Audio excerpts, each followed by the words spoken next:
Assalamualaikum warahmatullahi wabarakatuh. Halo teman-teman semua, perkenalkan nama saya Zubaida. Pada kesempatan kali ini saya akan menyampaikan materi tentang limbah medis dan limbah non-medis.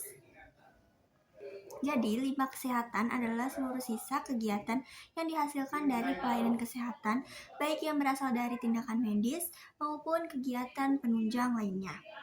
Limbah ini harus dikelola dengan baik karena dapat menyebabkan pencemaran lingkungan, penyebaran penyakit, serta cedera jika tidak ditangani sesuai prosedur. Berdasarkan sifat dan tingkat bahayanya, limbah kesehatan dibedakan menjadi dua jenis utama, yaitu limbah medis dan limbah non-medis. Limbah medis adalah limbah yang berasal dari kegiatan pelayanan medis dan mengandung bahan berbahaya atau berpotensi menularkan penyakit. Limbah ini juga biasanya terkontaminasi darah, cairan tubuh, mikroorganisme, serta obat-obatan maupun bahan kimia. Jenis-jenis limbah medis antara lain itu limbah infeksius, yaitu limbah yang mengandung mikroorganisme penyebab penyakit. Contohnya itu perban bekas luka, kaca bekas darah, kapas bekas tindakan medis.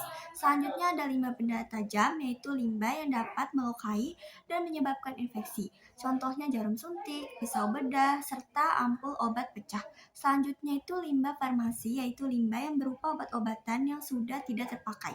Contohnya obat kadaluarsa, botol obat bekas. Selanjutnya ada limbah kimia, yaitu limbah yang mengandung bahan kimia berbahaya. Contohnya cairan disinfektan, reagen laboratorium. Selanjutnya ada limbah patologis, yaitu limbah yang berupa jaringan tubuh manusia. Contohnya jaringan operasi, organ tubuh, serta plasenta. Contoh limbah medis di fasilitas kesehatan itu yang pertama jarum suntik bekas, speed dan infus bekas, masker medis bekas, sarung tangan medis bekas, alat kesehatan sekali pakai, kasa dan perban bekas. Selanjutnya, limbah medis tidak boleh dibuang sembarangan karena dapat menyebabkan luka, infeksi, dan penularan penyakit. Limbah non-medis adalah limbah yang berasal dari kegiatan di fasilitas kesehatan, namun tidak berbahaya dan tidak terkontaminasi bahan infeksius. Limbah ini umumnya sama seperti sampah rumah tangga. Contoh limbah non-medis itu sisa makanan pasien dan pengunjung. Yang kedua ada bungkus makanan dan minuman. Yang ketiga botol plastik. Yang keempat kardus dan kertas bekas. Yang kelima tisu bersih. Dan yang terakhir sampah taman seperti daun kering. Selanjutnya limbah non-medis dapat dikelola dengan cara dikumpulkan dan didaur ulang atau dibuang ke tempat pembuangan akhir seperti sampah biasa.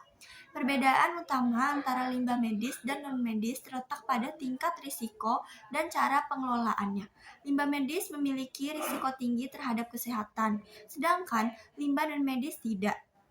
Oleh karena itu, pemilahan limbah harus dilakukan sejak awal agar tidak terjadi pencemaran dan bahaya bagi manusia.